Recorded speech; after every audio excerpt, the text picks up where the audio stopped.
I don't know what the deal is. It always works. I don't know either. Okay.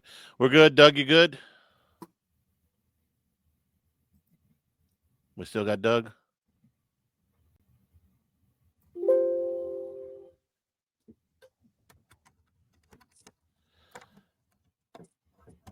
Doug, can you hear us? Yes. Okay, cool. All right, everybody. Alondra, we're ready to go?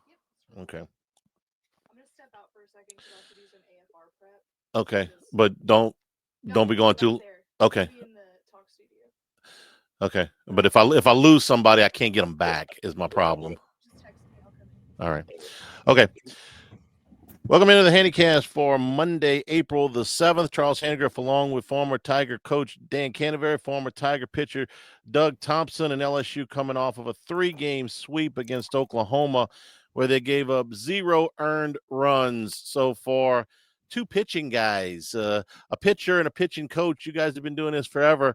Cano, I'll start with you. That was a pretty impressive performance by the Tiger Arms this weekend.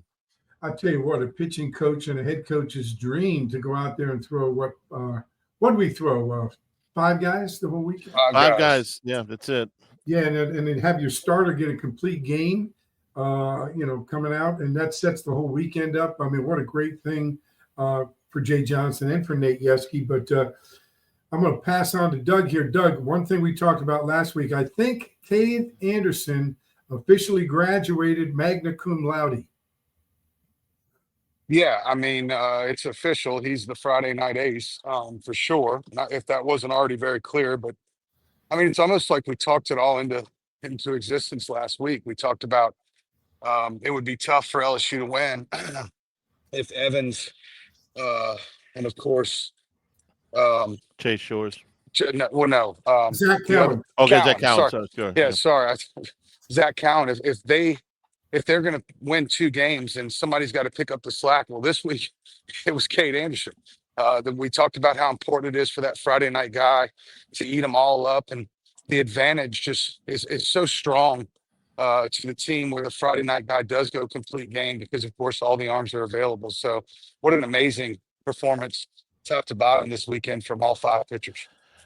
Guys, I want to talk about Anderson's outing on Thursday night, where Jay Johnson said after the game, when he went out for the 7th, where he was right around, I think it was 97, 98 pitches, that the next base runner that got on was going to be the end of his night. He was not going to let him pitch out of the stretch. Well, there was no next base runner. So he finishes up the game, and it's 135 pitches. Doug, I'll start with you. I was watching right along, and he never did, I thought, weaken at all. The velocity was down maybe a tick in the 9th, but the command was still there. He was still getting people out. He was still getting swings and misses. So you get to the end of the game, you got a complete game shutout. How do you feel about 135 pitches? It's old school. I mean, it was awesome to watch. After he battled through the first inning, he avoided the inevitable 2. And then after that, he had it on cruise control. And I would say, if anything, he only got better throughout the course of the game. And he was as sharp as can be, man. It was a special outing, to go down as one of the best of the year, no matter what happens. Dan, as a pitching coach, do you worry about after effects from an extended outing like that?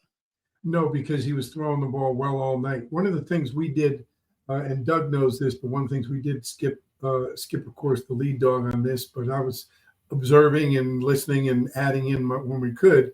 If you work with the pitchers and you see their motions and you monitor, and especially if you're calling the pitches, when they're starting to lose it or get tired, they lose their motion, their fastball, they leave it arm side high, their breaking ball doesn't break as sharp. If you're paying attention, that's when you make the move. Like Doug said, this is a little old school, and I'm proud of Jay Johnson. But I'm also proud of Cade Anderson for the fact that Jay said, next base runner, you're coming out, and he pitches a complete game. That kind of said, okay, Jay, I'm not coming out, which was a good thing. But the fact is, Nate Yeskie and Jay could see if he was losing his motion, if he was off a tick, if he wasn't commanding, if he was getting tired. And I think that part of it, rather than have a measured number, was huge. And because he was throwing so well, I don't think he's going to have any after effects. And remember, these guys got, 7 days, 6 days between starts. in a year from now, he's going to have 4 days in between starts. So I think he's plenty fine. In that first inning, and I didn't think he pitched badly at all in that first inning, even though Oklahoma loaded the bases. You had a ground ball through the left side that wasn't crushed or anything, and then a roller that beat the shift on the right side, and then a full count walk, which was a pretty competitive pitch. So I didn't even think he pitched badly in that first inning. But Doug, the conditions for the pitchers were excellent this weekend. The wind was gusting in from center field, and the temperatures were in the 40s, but for everybody I talked to that was there, it felt even colder than that. So the ball was not carrying real well this weekend, but talk about pitching in those type of conditions, especially this late in the season.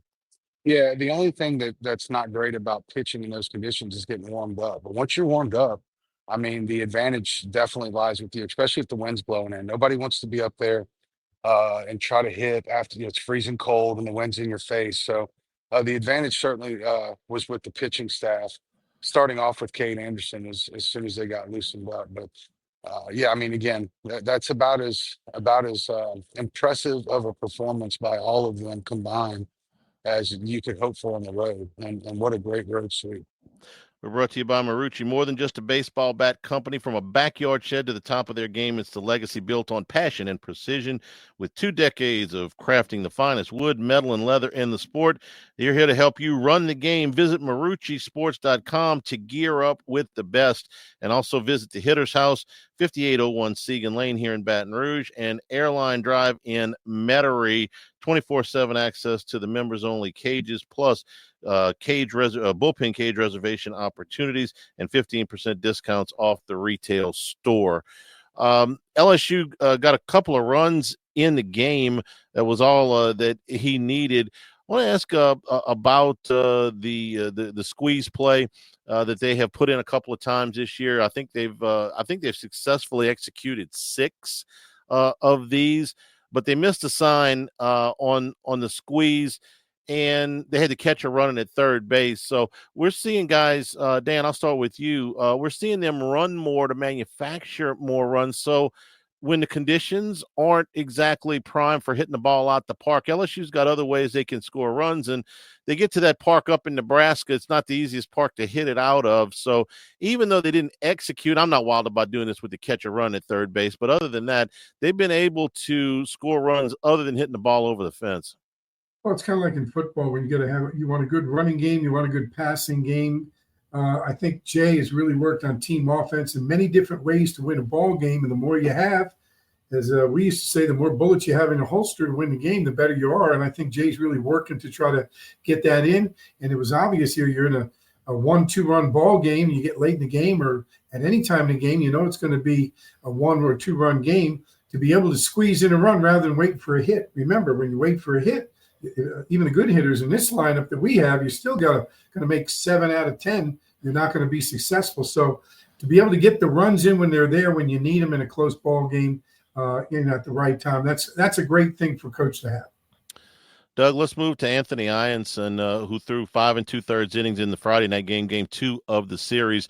The 2 runs were unearned. He did walk 4, but it appears to me, not having pitched, so that's why I'm going to ask you, that Ianson is getting better. It feels like he is getting more comfortable in his surroundings. He is adjusting to SEC hitters, and I think he's a better pitcher now than he was a month ago. Yeah, it's about confidence. I mean, the more you go out there, the more you believe that your stuff can win, the more you have success, which he has, the more confidence you're going to gain. And that's what that's all about. He's had the reps. He's had a ton of strikeouts. He's not, 4 walks, it's not terrible. That is probably about where you start to draw the line for the starter, where you don't want him to get much over 4 walks. But I think Ianson, just like Cade Anderson, has graduated.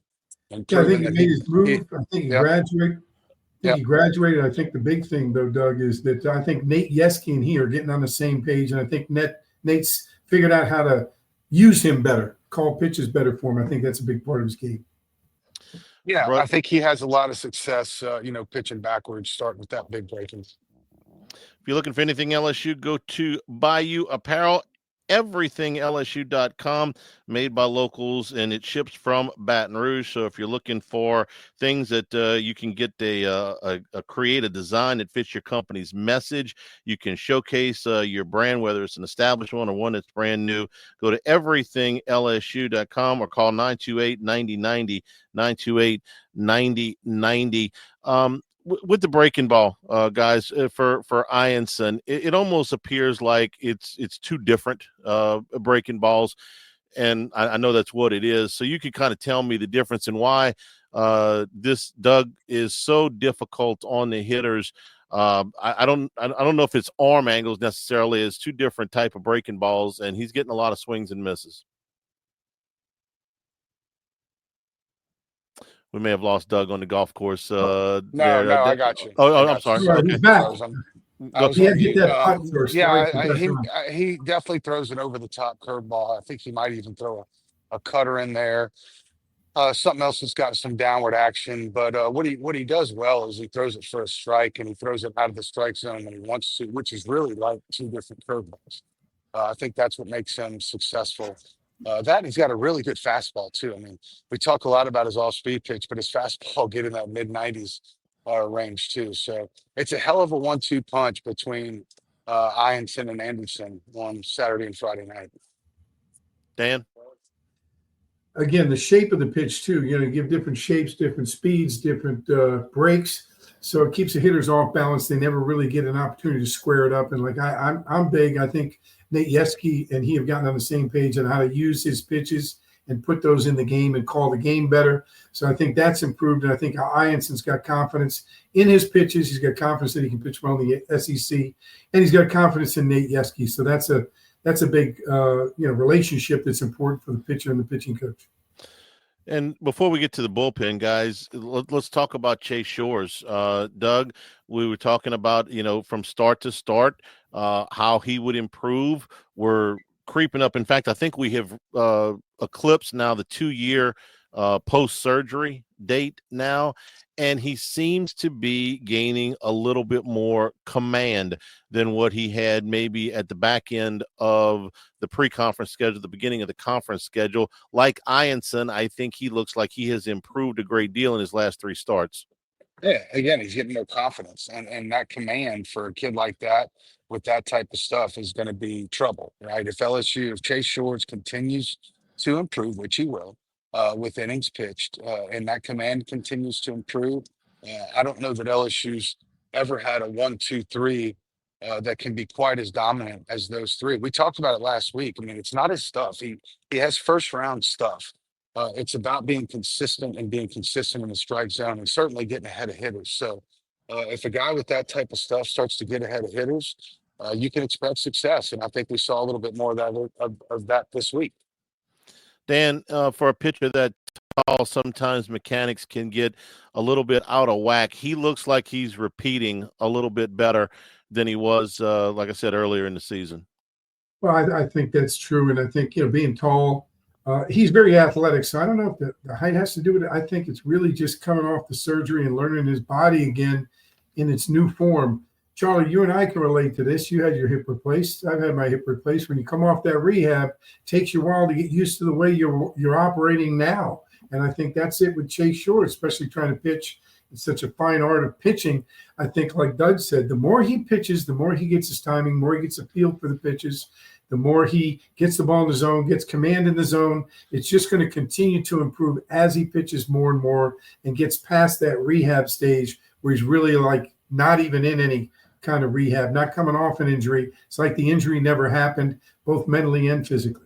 Dan, my control was bad before the surgery. It was bad after the surgery. It did not improve one little bit. I wasn't in pain anymore, but I never could throw a strike consistently. Now let's get to what I think is one of the biggest stories on this team, and it's really been something to see, which is Kason Evans and Zach Cowan being this 1-2 punch out of the bullpen. And I've seen teams with multiple guys close game. Sometimes you see these teams that will have a couple of guys with maybe 5 or 6 saves at the end of the season. Doug, I think the 97 team had probably 3 or 4 guys that had, a handful of saves, but didn't have that one closer. But I don't know that I've seen a team with 2 long closers like this. I think about long closers in LSU history. I think about guys like Chris Demouy. I think about guys like, before he became a starter his final year, full-time Lewis Coleman.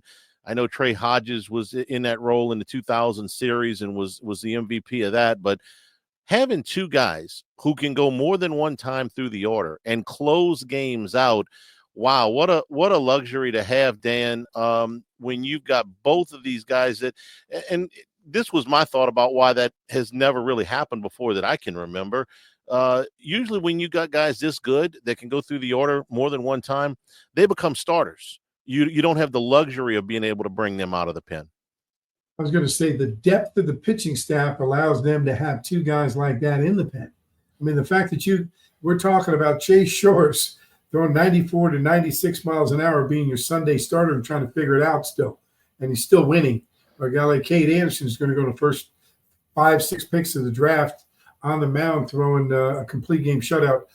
The fact is, both of those guys can go twice in a weekend if they're kept short, but like Jay Johnson, with Cade Anderson going the full distance on Thursday night, the idea you bring in Zach Cowan, knowing that, man, he can close this thing out. I only used 2 pitchers, and I got the whole staff for Sunday, and then you get to the 6th or 7th thing, you say, I'm going to let Casey Evans just take it to the house, and let's call this a weekend. So what a great thing. But it has to do with the recruiting, the depth of the pitching staff, and the quality of the people that are pitching. Doug, I think you had some long when you were playing professional baseball. I think you worked some out of the pen and trying to work more than one time through the order. Yeah, I actually did that at LSU as well. But guys, I'm gonna stick where we were last week. I mean, everything fell into place perfectly. Where once again, there was only 2 guys needed, and thank goodness they're arguably the 2 best arms in the SEC out of the bullpen, at least most consistent. So I'm still going to say that everything was great when it works out like that, where each of those starters go at least 6 innings. Everything would be great, but of course, it's not always going to be that way. So I'm still really anxious for one of these other guys, and we talked about 5 or 6 names last week, like Benj and Rizzi, and Myers and Newt and some of these other guys. I really think the luxury is that only 1 or 2 of those guys need to quote unquote graduate. And this is going to be one tough pitching staff when that happens. Charlie, I want to add to something along the lines that Doug said. One of the things I look at it like a coach is, Doug, this happens a lot. Say Ianson goes in and he's just having a bad day, and he gets into the 2nd or 3rd inning, he just doesn't have it that day. What a luxury to know that you could go to Zach Cowan and he could carry you from the 3rd inning to the 9th if you need him, because he's been a starter. So not only is he a long closer or a short closer, but he's a guy that can get in there and really give you a long relief and still save your pitching staff. So you still only use 2 or 3 pitchers in the first 2 days or when anybody goes out. So that's a great luxury for Jay, because Cowan is his Swiss Army knife. Yeah, I think it's important that he keeps that pitch count up there, especially heading into the postseason, because you know how it works. I mean, every year it seems like you need that 4th starter, that guy to come in out of nowhere because you find yourself in a place that you shouldn't be, in a loser's bracket or whatever.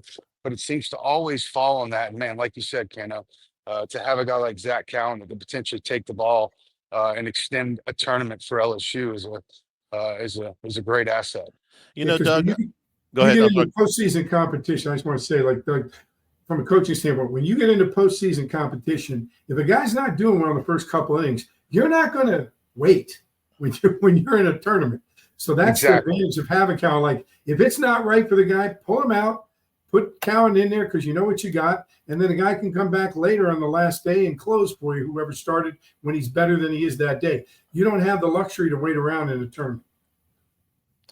Doug, I was going to say, I didn't remember you pitching very much in relief when you were at LSU. You were a starter almost the whole way, but I do remember one game against Alabama in June of 1997 that you were in there in relief in that game.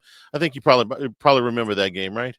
Well, actually, that weekend where they beat us 28-2, I also pitched in relief on that Sunday. And then in 1998, I want to say I actually closed the first two games, pitched the seventh, eighth, and ninth of the first two games in Omaha that year. So yeah, I certainly did both, especially in the postseason for LSU. But during the, mostly during the regular season, I started. But yeah, I mean, I think a lot of college pitchers are able to do that. And Zach Cowan just happens to be one of those that's very good at it. Brought to you by Lake Urgent Care, dedicated to providing quality care close to home, treating minor illnesses and injuries for ages 3 months and up at 17 convenient locations, Livingston and Ascension Parish, in addition to Baton Rouge and Hammond. Plus, they offer occupational health and weight loss solutions, and they offer a seamless extension of Our Lady of the Lake. Patients can access care from anywhere with the MyChart patient portal. Urgent care centers are open 7 days a week. You can walk in, check in online, or schedule a virtual care visit at lakeurgentcare.com. Yeah, I do. That first game in Omaha in '97, LSU had to play. Oh, let me check the memory bank here, guys. 2 games on Memorial Day on Monday because it had rained, and the game Sunday night had gone late, and you threw 18 innings on Sunday, and then got the early game against Rice in the '97 series. NCAA didn't give you an extra day off because you'd played on Monday, so it was kind of a hey, we got to sleep and rest quick and get back and play Rice. And Matt Anderson was on that team, was the number 1 pick in the draft. Am I getting most of this right? Charlie, you got a great memory. I mean, come on. Yeah, all of it. It all blurs together for us. No, that's pretty accurate as far as I remember, Charlie. Yeah, and they have promised to call me from Omaha wherever Larson's ball lands that he hit off of Anderson's 100-mile-an-hour fastball, because I don't think the thing has landed yet. He absolutely mauled it. Let me talk about something that happened in the game on Thursday night that I really liked, and I think it shows the maturation of the young man. This was a 1-run ball game, and the hits were hard to come by. The conditions were tough.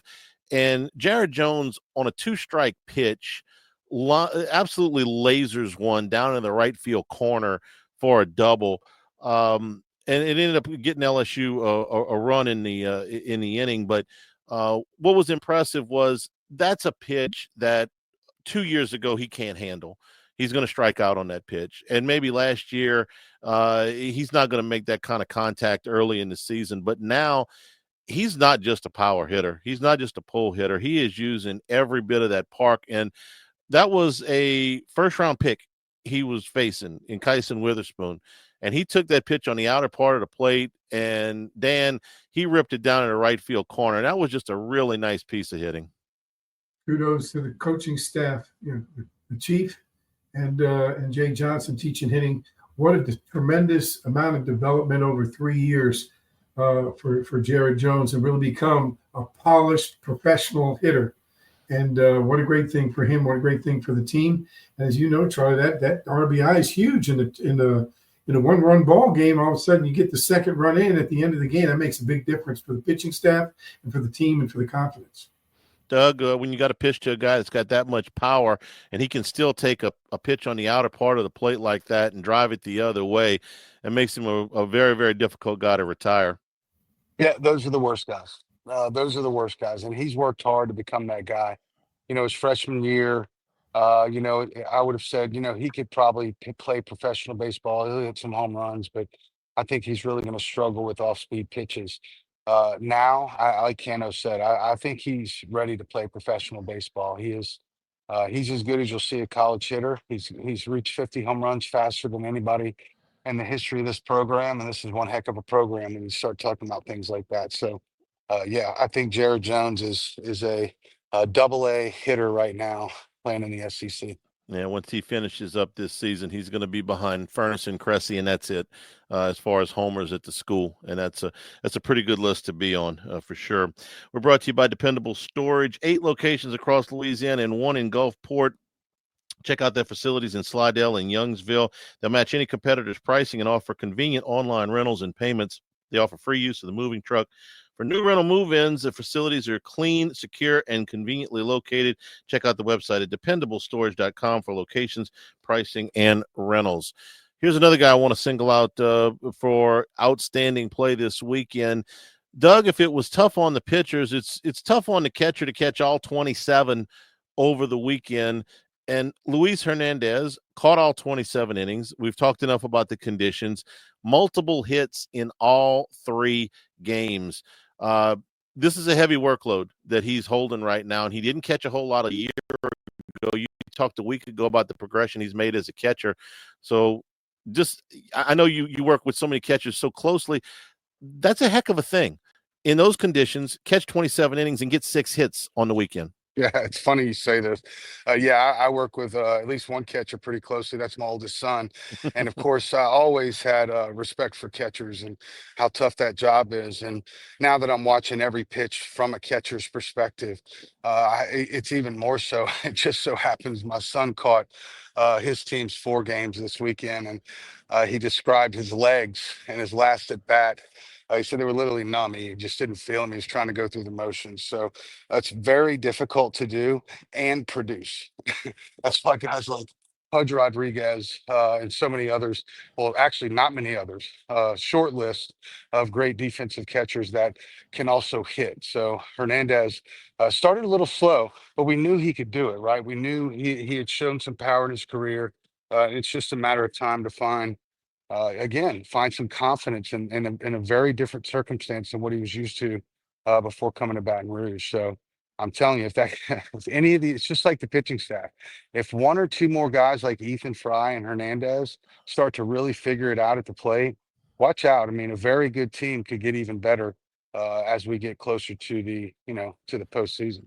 Dan, you want that catcher to be an extension of the pitching coach if he can. How's Hernandez as a defensive catch, as a receiver, I'll call it at this point? I'm going to say he's getting better and better the more he gets behind there. Kind of like Chase Shores, but not coming through rehab, coming through not catching for a while. He's getting better and better the more he catches. I want to add, Charlie, he put 20 points on his batting average over the weekend, close to 20 points on his batting average, catching 27 innings. That's a heck of a feat. I mean, that's just unbelievable, like you said, in bad conditions. But he's gotten better defensively. I think he's going to continue. Josh Jordan going to keep working with him.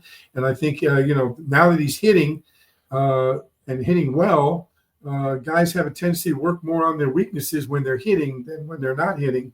And I think Hernandez, too, and Doug will attest to this. Everybody always says the quickest way to the big leagues is to be a catcher that can hit and catch a little bit. So I think it may motivate him a little more, knowing that the draft is coming up. He may have an opportunity now that he's shown his catching skills to up his value in the professional draft if he keeps hitting and he improves that defense.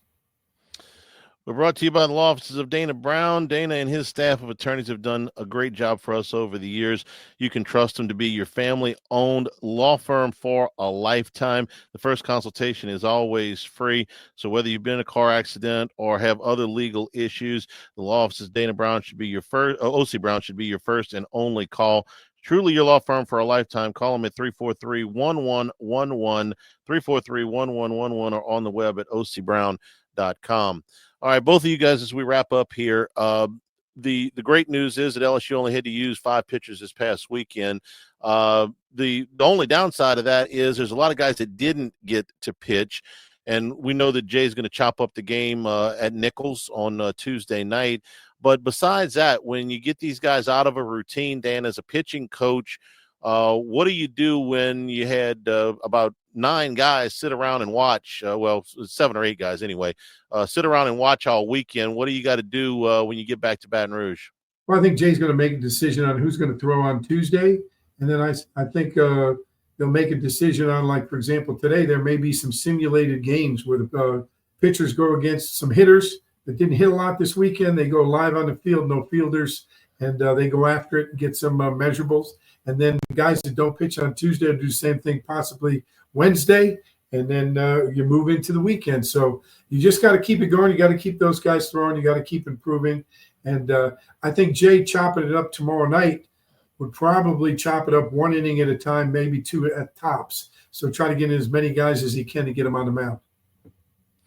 Doug, before we let you go, Louisiana firefighters and our first responders, a terrific program that you're involved with.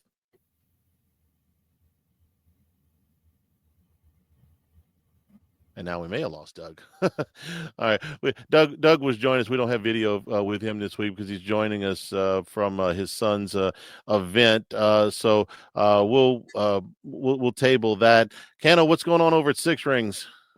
Well, Six Rings, we're right in the heart of the season ourselves. Charlie had one of our teams played a tournament this weekend. Got a little rain on Sunday, got rained out, but we got all 4 teams playing. And I never thought this as a baseball coach. When it rains, we get busy. I kind of enjoy the rain. We had a lot of people here this weekend, kids from all around the North Shore coming in to hit. And, of course, our guys working and lots of activity in the facility. And we're doing well over here. We hope to see more people. If you got a youngster that's looking to get better, we give lessons. We've got cage rentals. We've got memberships available. We got camp coming up. Next week is spring break at the schools up here at St. Tammany Parish. So we got a baseball camp going on as well. So if you're interested, send your kid for a couple of days of training and some fun. Send them on up to Six Rings specialty camp over the spring break. All right, LSU back to the Friday, Saturday, Sunday schedule. They played Nichols in a rescheduled game from earlier in February on Tuesday night at 6 o'clock. And then Friday, Saturday, Sunday at Auburn to wrap up the road trip. 7 straight games on the road for the Tigers. They're 3 games into that. 6 o'clock on Friday, 6 o'clock on Saturday, and 2 o'clock on Sunday from the Plains. For Doug Thompson, for Dan Canterbury, I'm Charles Hannegriff. This has been the Hannycast. All right. Thank you, Dan. I'll be in touch later the week. But I think the headset, if she had more time, she could have fixed it because I was hearing you on my end, so it was plugged in. This was something was wrong. Yeah. Okay. I can't tell you. This is a new room, so I'm ignorant to some of the things that some of the improvements they put in here that are great. Except I don't know how to work them all. Well, that's the power. If you put in the improvements, you're the only guy that knows how to do it. They can't fire you. But yeah, I did want to say, I was going to say in here, though, what a heck of a thing on Sunday at the end of the day, when Tanner Reese starting lineup, everyone was hitting over 300 or higher except one person, and that was Josh Pearson at 295. Boy, is that a great thing for a baseball coach and for a pitching staff to know that everybody in your lineup's hitting 300. Yeah, you got like 12 guys that are hitting over 300, and Pearson and Hernandez are both at 290 something. So Hernandez is 310 now. Oh, is he 310 now? Yeah, they got they got a great shot to win this thing. I really do. I mean, they're good. They're good. All right, Dan.